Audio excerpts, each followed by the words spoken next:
Hey boys and girls, and welcome to Bedtime Bible Stories here at Valley View Baptist Church. Tonight we're going to be hearing from Miss Alma Lee about a man who was stuck in isolation. Hey boys and girls, it's time for Bedtime Bible Stories. We're so glad you're here. Tonight I'm going to tell you the story of Noah. Part of Noah's story includes their very own quarantine. Listen as I tell the story to see if you can hear the part where Noah and his family are quarantined. The Bible tells us in Genesis that God looked out onto the world and that he saw the wickedness of man. You see, when God created the world, everything was perfect. And then sin entered the world with Adam and Eve. And many years later, we come to the story of Noah, and the people of the earth just let sin rule every day of their lives. God had decided that he was going to wipe the earth clean and start over. And he looked all around trying to find a righteous man. The Bible says in Genesis 6:9 that Noah walked with God. Noah was a righteous man, and God chose Noah to use him to continue the human race. The Bible tells us that God gave Noah some very specific instructions. He said, Noah, it's going to rain. Well, Noah was a little confused because he had never seen rain before. Up until this time, the world did not have rain. The world had water that would come up from the depths below, and the grass and the trees and the flowers would be watered by the dew. So the first thing that God said was that it was going to rain. That was a little funny for Noah. The second thing is God said, Noah, I want you to build an ark. And Noah thought, what in the world is an ark? But you know what Noah did? He did not question God. He obeyed. Sometimes mom and dad tell us to do things and we're thinking, what in the world do you want me to do? But instead of asking questions, we should just get busy, just like Noah did. Noah started to build the ark, and it took lots of materials and supplies and workers. And 3 of his best workers were his own sons, Ham, Shem, and Japheth. Ham, Shem, and Japheth worked tirelessly with Noah every day. They had to cut down the trees, make the trees into logs, and nail those logs together to form a giant ship. The measurements for the ark were 450 feet long, 75 feet wide, and 45 feet high.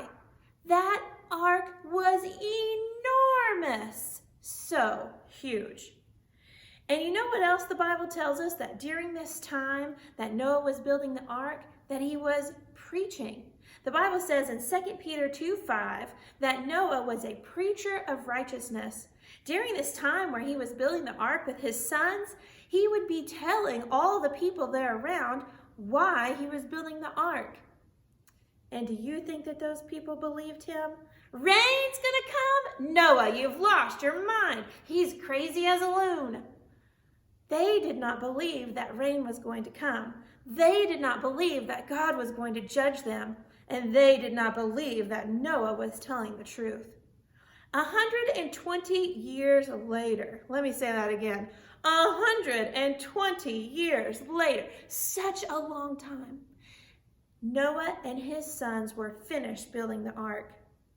God told Noah that 2 of every animal were going to be on the ark with him. He told Noah to prepare for this. Noah and his sons had gathered together enough food for themselves and all the animals for a year. They also built the ark with 3 levels, a first floor, a second floor, and a third floor. And on those levels, they made stalls to put the animals in. The ark had 1 door and 1 window. Remember that, it'll come in handy later. The time had finally come for all of those animals to get on the ark. Do you think that Noah and his sons had to go out into the forest and the desert and try to collect all the animals? No, God sent the animals to the ark. Now, Noah and his family weren't the only people who would see this. All of those townspeople who had been making fun of Noah, they saw these animals coming too. Hey, two tigers! Whoa, look at the elephant! Wow! those townspeople had another opportunity to listen to Noah and to obey God. They could turn from their wicked ways and get on the boat with Noah and his family. But they didn't. They saw those animals getting on the ark, and they didn't even want to get on themselves. They continued to make fun of Noah.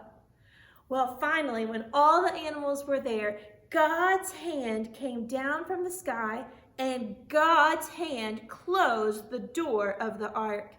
Inside of the ark were the animals, Noah and his wife, Ham, Shem, and Japheth, and their wives as well. The door was shut, and then they waited. Do you hear rain? I don't hear any rain. The next day, do you hear rain? Well, I don't hear any rain. What does rain sound like? We've never had rain before. The next day, it still wasn't raining. They were in the ark for 7 days before the first drop of rain started down from the sky. Well, finally, when it started raining, all of those people outside of the ark became very frightened, because that's when they realized that what Noah had been preaching for 120 years while he built this massive ark was true. And the waters from the sky came down. The Bible says that the waters in the deep were broken up and that they came forth out of the ground. So water was coming down from the sky and up from the ground, and it was no time at all until there was nothing on the whole face of the earth except for the ark and Noah's family and the animals in the ark. Nothing else remained. God destroyed everything because of sin. The rain came down for 40 days and 40 nights. That's longer than a month. Now, this is the part where I wanted you to listen, because their family is stuck inside for longer than a month. Who else do we know has been stuck inside for longer than a month? That's right, you have, and we have. Under this quarantine, we haven't been able to do the normal things that we would do either. But don't worry, Noah and his family were very busy. They had all the animals to feed, to clean, and to take care of. They were busy all day, every day. And they had their own jobs to do as well. They had to feed themselves and make their food. They had to take care of any hole that they got in their clothes with the mending and the sewing. They were busy taking care of themselves and those animals for the whole time. Finally, after 40 days and 40 nights, the rain stopped. But you know what? They didn't get out of the ark, because there was still water everywhere, all over the earth. The Bible tells us that even the tallest mountains were covered up. It took a long time for that water to disappear. Have you ever seen a puddle in your driveway, and it rains and the puddle gets filled up, and that puddle might be there for a couple days later even though it stopped raining? It takes a while for the puddle to disappear. Well, imagine if there's water all over the whole world, how long it would take to disappear. Finally, it was time for Noah to send out one of the birds. The first bird that he sent out was a raven, and the raven went out the window and it never came back. So Noah knew that it wasn't time to leave the ark just yet. The second bird that Noah sent out was a dove. He sent out the dove, and it flew around for a while, and then it came back. Noah knew again that it was not time for him to leave the ark. Noah sent out the dove a week later, and this time it came back with an olive branch in its mouth. Noah knew that the plants were starting to grow. It was almost time to get out of the ark. And then another week passed, and he sent out the dove again, and this time the dove didn't come back. Noah knew for sure it was safe to exit the ark. He rolled back part of that window, and he was looking out on the ground, and God spoke to him and said, "Noah, now you and your family can leave the ark, be fruitful and multiply." So at that time, Noah opened the door, and all of the animals and all of his family came out of the ark. Now, maybe you think the first thing that you're going to do when you get out of your house and go back to school and go back to church is to visit your friends and to go to McDonald's to get a milkshake, and you're going to do all the things that you can't do right now. Well, you know what Noah and his family did? The first thing that they did was build an altar. And they sacrificed to the Lord, and they prayed, and they thanked the Lord for keeping them safe in the ark. You see, they had been in the ark for a very long time. The Bible tells us that Noah and his family were in the ark for 1 year and 10 days. Whew, I cannot imagine being stuck inside for that long. But Noah and his family did. God gave them the strength and the patience to get through. After they finished sacrificing to the Lord and telling him thank you for keeping them safe, God put a rainbow in the sky. It was the first rainbow that anybody had ever seen. God put the rainbow in the sky, and he spoke to Noah and his family and told them, I promise to never flood the whole earth again. And every time that we see a rainbow in the sky, we can remember that promise that God gave Noah. He still keeps his promises today.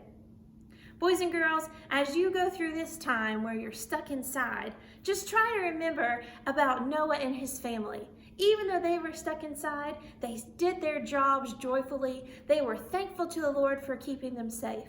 Make sure that you are working hard in your house as well. If mom and dad ask you to do a job, do it joyfully and thank the Lord that you're safe. Thank you, boys and girls, for tuning in tonight. We'll see you again next time. Wow, thank you so much, Miss Alma Lee, for that amazing lesson on the life of Noah. Hey, thanks for joining us. We will see you guys Thursday. Good night.